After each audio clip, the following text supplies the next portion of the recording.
Olá, o programa Nova Cidade de hoje recebe Stella Gondstein. A Stella é diretora da ONG Águas Claras do Rio Pinheiros. É isso, Stella? Isso mesmo. A gente estava conversando aqui antes de começar o programa. Stella, de onde você acha que veio o nome Águas Claras do Rio Pinheiros? O nome expressa um desejo, uma vontade de ter água limpa, de ter águas que corram, de poder usufruir de rios urbanos, de córregos na cidade. Entendi. Stella, você sabe que eu sou morador de Pinheiros, não conhecia o trabalho de vocês. E assim que eu fiquei conhecendo, logo me coloquei à disposição de vocês para divulgarem o trabalho e eu queria, assim como eu, várias pessoas também não devem saber da questão da existência, por que que ela foi idealizada, há quanto tempo.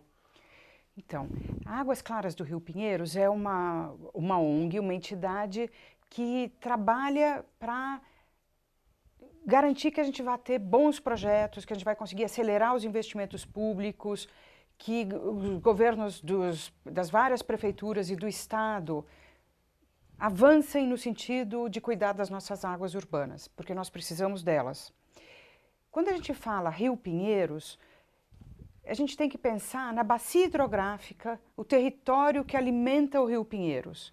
Isso não é simplesmente o bairro de Pinheiros, não é? Nós temos toda a região que vem desde a Avenida Paulista, Dr. Arnaldo, Cerro Corá. Que são É o território que sim, a cada chuva sim, leva água para os córregos que vão alimentar o Rio Pinheiros. E do outro lado, as águas que vêm de Taboão da Serra, de Osasco. Córrego Pirajussara, por exemplo, é um dos afluentes mais afluentes importantes do Rio Pinheiros. Certo. E, aliás, é um dos que mais traz problemas, porque o Pirajussara traz muita erosão, terra, de pequenos cortes de terra e aterros mal cuidados, sem fiscalização, traz muito entulho, muito lixo e muito esgoto, que não é coletado para ser levado para a estação de tratamento.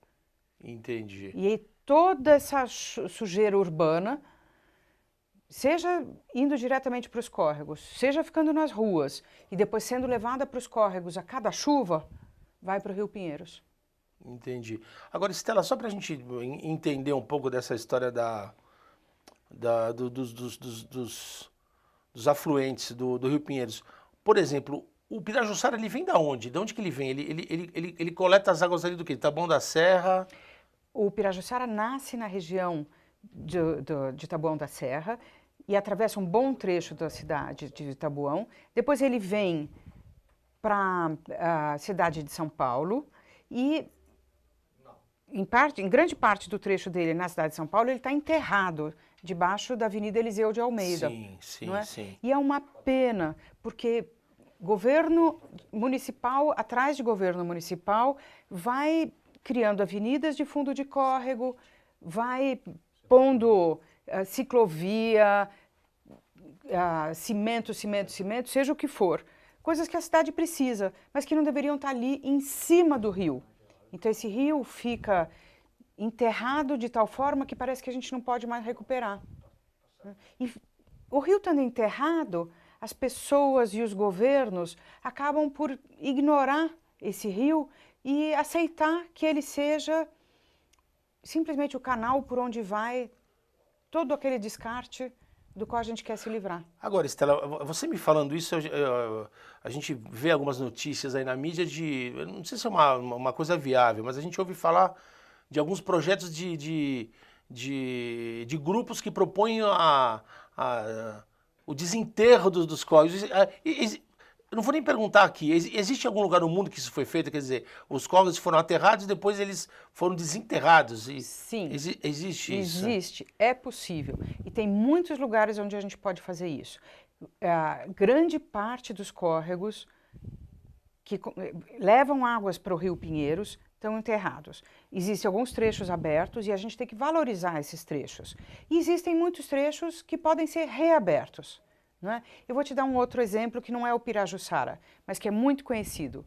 É o Córrego do Jaguaré. Ele nasce ali perto de Osasco, mas nasce integralmente dentro do município de São Paulo e tem várias nascentes ainda que podem e devem ser protegidas. e corre a céu aberto ao longo da Avenida Rio Pequeno, e depois ele é enterrado e vai ali para a Avenida Escola Politécnica e chega no Rio Pinheiros, junto da cidade universitária. Esse é um córrego que poderia sim ser reaberto. Inclusive, uma dessas nascentes, ela é no Morro do Querosene, não é isso? Que eles querem fazer um parque lá. Isso. Exatamente. Isso. Essa é uma das nascentes já próximo da Foz, mas é uma linda nascente que tem muita água e tem uma coisa preciosa, que são os moradores do entorno gostando de ver aquela água, querendo que ela seja mantida limpa, querendo proteger, querendo fazer um parque. A prefeitura tem que correr atrás, não é? Porque a população quer. As pessoas querem poder conviver com água de boa qualidade. Agora, seria muito bom, né? Se a gente colocaria o nome de utopia, mas seria muito interessante se conseguisse. Acho que nunca foi feito isso no Brasil, né? Pelo menos de você desenterrar um córrego e dar ele à luz de novo, né? Pois é.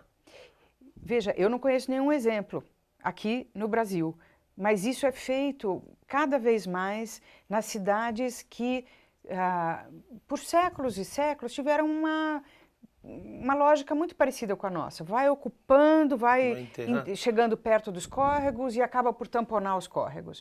E essas cidades passaram muito tempo cuidando de tirar os esgotos, de instalar estações de tratamento de esgoto descentralizadas e pequenas naqueles lugares onde não conseguia separar o córrego do rio, então trata o rio inteiro, para ter água de boa qualidade, e esse rio pode, portanto, ser reaberto, ser revegetado, né? E, veja, nos locais onde a gente ainda tem um pouquinho de área, mesmo que seja pouca, não ocupada, ela tem que ser protegida.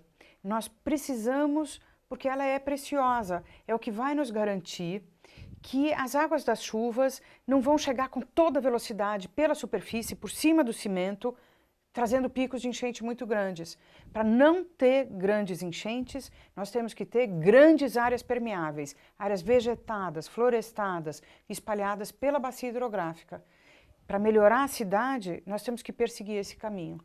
E também seria um fator assim de religamento com a natureza, né? Que a gente vive num centro urbano que parece que você não tem ligação com a natureza, né? Parece que as coisas são apartadas, né?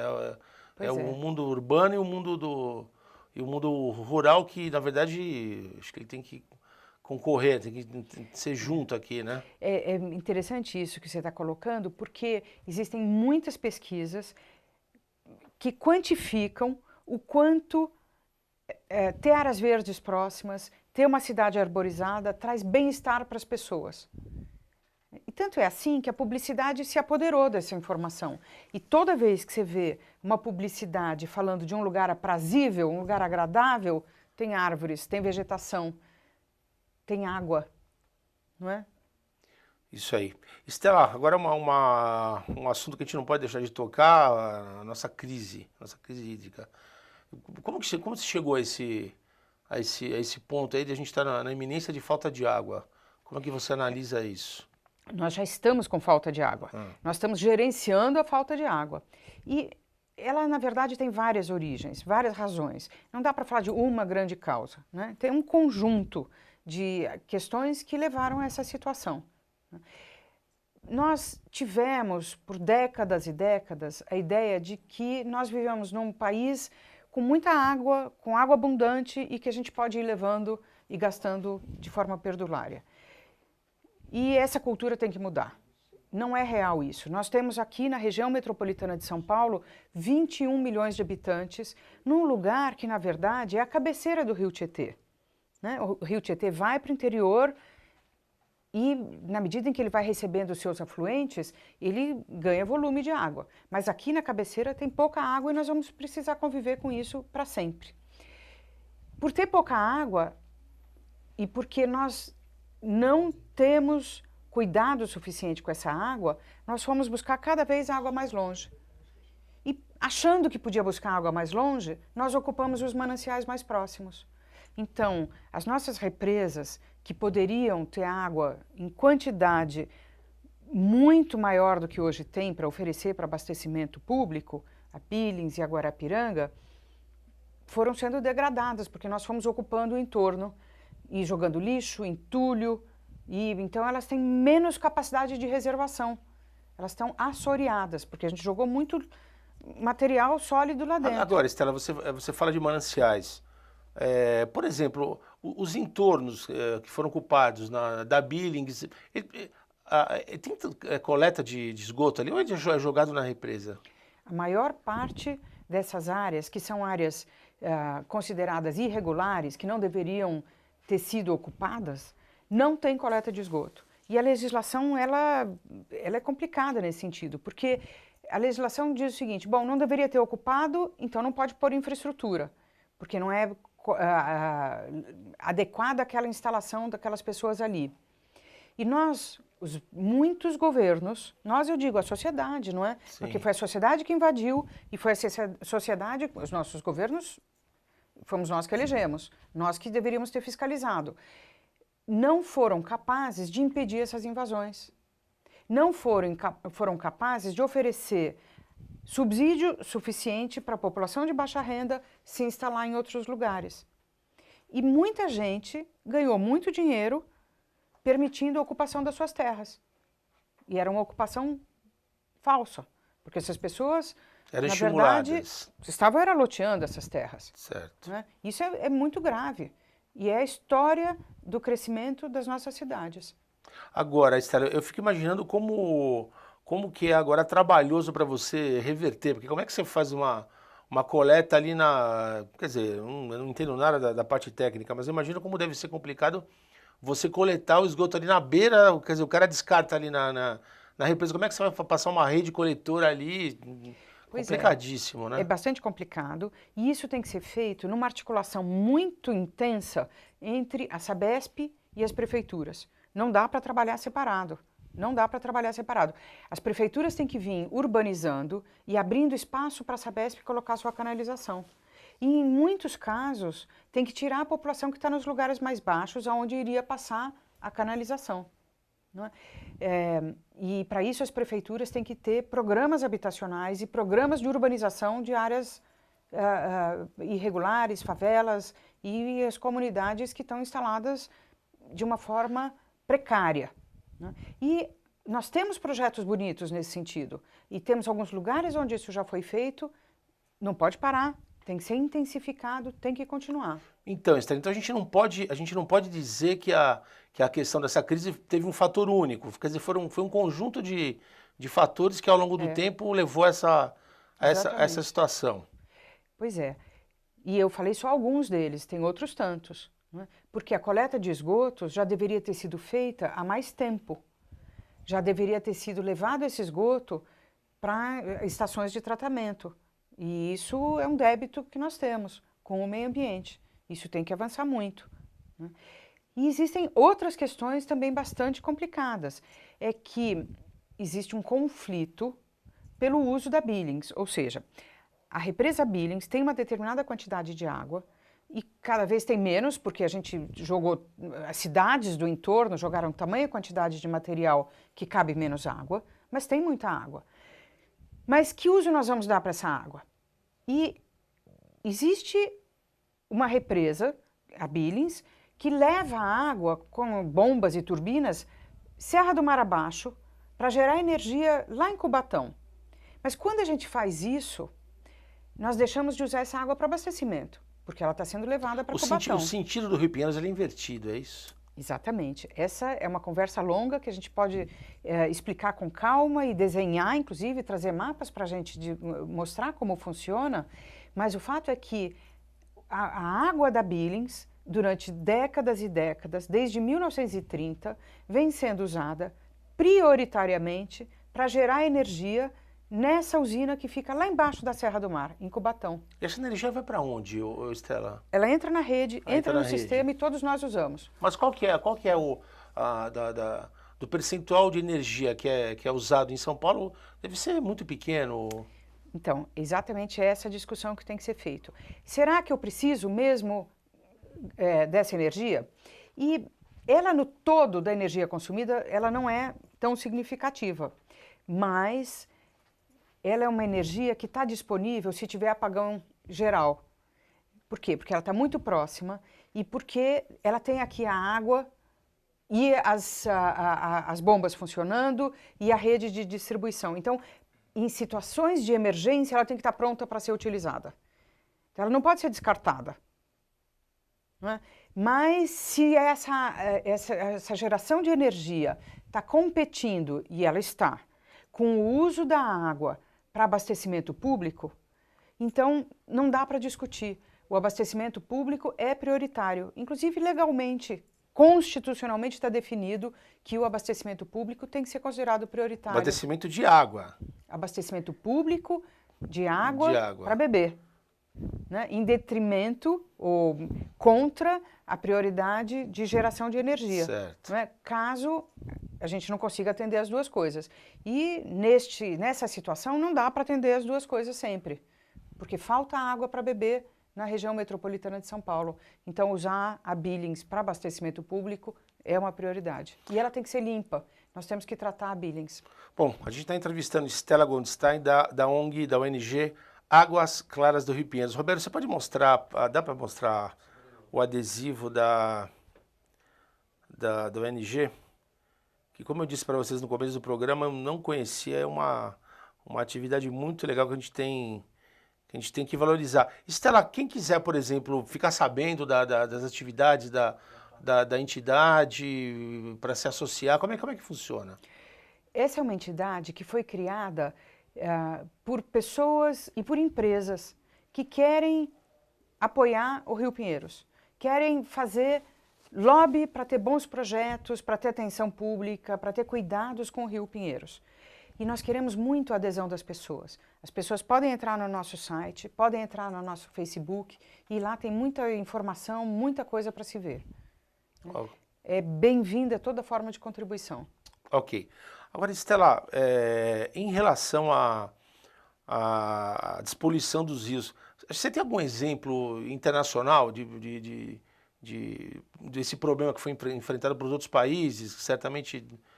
E como que foi solucionado ao longo de quanto tempo? Então, veja, nós temos, sim, exemplos de muitos países que tinham água tão ou mais poluída que a nossa, se é que dá para acreditar, mas é real, os números indicam, e que conseguiram dar conta do problema e ter água de boa qualidade correndo na cidade e as pessoas usufruírem dessas águas pelo prazer de ter águas limpas por perto. Mas não existe exemplo de metrópole com tamanha densidade de pessoas que tenha crescido tão rápido, num espaço de tempo tão curto, não é? E que tenha uma desproporção tão grande entre quantidade de pessoas e disponibilidade de água, quantidade de água. Quer dizer o seguinte, nós temos muito pouca água nos nossos rios para essa quantidade de população na região metropolitana, não é? Porque se você tem pouca água, o teu esforço para despoluir é muito maior. É interessante isso, porque as águas têm um grande poder de autodepuração. Elas se tratam porque tem bactérias, tem micro-organismos que comem os poluentes e tratam as águas. Mas para isso tem que ter oxigênio, tem que ter uma certa diluição da poluição na água. E aqui tem muito pouca água, muita gente e muita poluição. Então, nosso esforço vai ser maior. Agora, Stella, sabe o que eu acho interessante nessa colocação que você fez? Que eu acho que todo mundo, não só eu, mas todo mundo foi pego de surpresa com essa história de repente você se imagina, que é no imaginário popular aí do Brasil, que você vive no país abençoado por Deus, que a natureza é a pátria das águas, de repente você, com esse dado que você está citando, quer dizer, proporcionalmente, a gente tem menos água per capita, assim, digamos que as outras metrópoles que... É certeza. Então, é certeza. interessante. E o que é isso. muito impressionante é que você diz, bom, nós, cidadãos, fomos pegos de surpresa. Mas é pior do que isso, porque a engenharia foi pega de surpresa. Toda a engenharia de drenagem que nós aplicamos por décadas nas nossas cidades é uma engenharia que pretende afastar as águas, não permitir que a gente tenha enchente e permitir o máximo possível de ocupação até a beira dos rios. Essa foi uma engenharia que teve como base essa cultura de que a gente tem uma abundância de água. E, na verdade, a água ela não é abundante e ela é mal distribuída no tempo. Então nós temos sim que reservar a água perto para poder utilizar. E essa água tem que ser água de boa qualidade, não pode ser água poluída. Então nós temos que ter mais represas por perto, ter água de boa qualidade e poder usar a água dos nossos rios e dos nossos córregos para as várias necessidades urbanas. Estela, porque a questão de como a cidade trata a água e como tratou assim, os veios d'água, pouca gente sabe que o Rio Pinheiros e o Tietê eles foram retificados, é isso? Exatamente. Eles eram, inclusive ali na altura do Rio Pinheiros, nessa ali na Sumidouro, onde a editora abriu hoje, eu não sei, deve ser alguém ligado a vocês, eles colocaram uma pintura no chão, na calçada, e falaram assim, o Rio Pinheiros passava por aqui, quer dizer, era nas curvas que ele fazia, era isso? Pois é, o Rio Pinheiros, ele corria com toda uma quantidade de meandros, como a gente fala, com brejos, com lagoas, com áreas úmidas e uma várzea muito grande. E em 1930, ele foi retificado. Ele não só foi retificado, como foram colocadas 3 barragens. Uma na foz do Rio Pinheiros com o Rio Tietê, o Rio Pinheiros correndo para o Rio Tietê. Uma usina de Traição, ali perto da Berrine. E uma terceira barragem, que é a barragem de Pedreira. E a barragem de Pedreira, segurando todas as águas que vinham da Serra do Mar, formou a represa Billings. E cada uma dessas 3 barragens tem turbinas, bombas, para poder levar as águas para montante. Então o Rio Pinheiros é um rio que, com muita frequência, corre na direção contrária, corre para suas cabeceiras, corre para a represa Billings. Para que isso? Para alimentar a represa Billings de água e poder lançar essas águas Serra do Mar abaixo e gerar energia em Cubatão. Só que de 1930 para cá, a cidade cresceu. Essas várzeas todas que tinham sido secas, porque o rio foi canalizado e todos os seus córregos também, esse rio começou a receber muita poluição. E mandar águas poluídas para Billings passou a ser um problema muito grande, porque a gente não pode, então, captar com tranquilidade as águas da Billings para abastecimento público. E pior ainda, com essa densidade de população, essa quantidade de gente e atividades econômicas precisando de água, usar a energia, usar a água da Billings para gerar energia, ao invés de usar para abastecer a população de água para beber, passou a ser um conflito muito grande. Agora, Estela, como é a diferença, assim, se puder pegar um aspecto ou 2 aspectos do manuseio que as grandes metrópoles fazem com relação a São Paulo? Qual é uma diferença assim, principal? Bom, uma primeira questão importante. Essas cidades não cresceram com a velocidade que nós crescemos. Elas foram crescendo muito lentamente. Então, se você pensa em 1700, como é que era o rio Thames em Londres? Ele era tão sujo quanto o nosso. Em 1800, como ele era? Tão sujo quanto o nosso. No começo de 1900, era tão sujo quanto o nosso. Não é? Mas a cidade já tinha muita infraestrutura e tinha um arruamento muito mais cuidadoso, não tinha tantas áreas de favela, não é? E então o esforço para colocar coleta de esgoto foi sendo feito, foi intensificado e eles deram conta do problema e levaram o esgoto para ser tratado fora da cidade e também em pequenas estações muito próximas, o que facilitou. Nós só temos grandes estações de tratamento que estão longe. Isso significa gastar muito dinheiro para levar a canalização até lá e, enquanto isso, você não tem água limpa. Mas nessas cidades também existe uma outra coisa. Existe uma cultura de obediência à legislação. E nós vamos ter que aprender isso também. Lá a lei pega. Lá a lei pega necessariamente, porque se não obedecer, também a justiça é mais severa e mais rápida. Nós temos uma cultura de não obediência e um judiciário que ainda não pegou no tranco. Estela, o nosso tempo já está se esgotando. Eu queria fazer duas perguntas finais. A primeira, Se o Rio Pinheiros tivesse a questão das águas despoluídas, você acha que essa crise seria bem menor hoje? Ou não nem teria? Eu acho que se o Rio Pinheiros e o Rio Tietê já estivessem despoluídos, a crise seria certamente muito mais fácil de ser enfrentada. Dá para empurrar com a barriga. Mas, em qualquer hipótese, nós precisamos mudar a nossa cultura da água. As cidades têm que cuidar melhor das águas, o Estado tem que cuidar melhor das águas, cada cidadão, cada empresa tem que cuidar melhor das águas. Cada um de nós que um dia pavimentou o seu quintal e achou que não faz mal tirar aquele restinho de grama que tem lá, se enganou. A água tem que se infiltrar. Temos que voltar a ter terreiros. Nós temos que voltar a ter quintal, nós temos que voltar a ter calçadas com vegetação, nós temos que ter parques, praças, parques lineares, áreas de manancial. Nós temos que ter uma cidade que fique amiga do verde e das águas de novo. Porque tem uma frase que é maravilhosa, que é o seguinte: água não dá em árvore, mas sem árvore não tem água. Ok. Estela, agradeço a sua presença. Eu queria que você respondesse a última pergunta. Você acha que essa crise de São Paulo ela vai servir de exemplo para o resto do país? Que lição que ela vai deixar? Veja, a crise não é uma crise de São Paulo só. Nós temos hoje no Nordeste algumas dezenas de cidades que já declararam calamidade pública. O Rio de Janeiro estava quase na mesma situação, ele não estava divulgando, né? Belo Horizonte é a mesma coisa. Já está decretando essa semana racionamento de uso de água. Então, a crise hídrica é uma crise nacional. Nós temos que enfrentar isso mudando de forma muito segura, muito severa e muito persistente a forma como a gente lida com esse problema. Tá legal.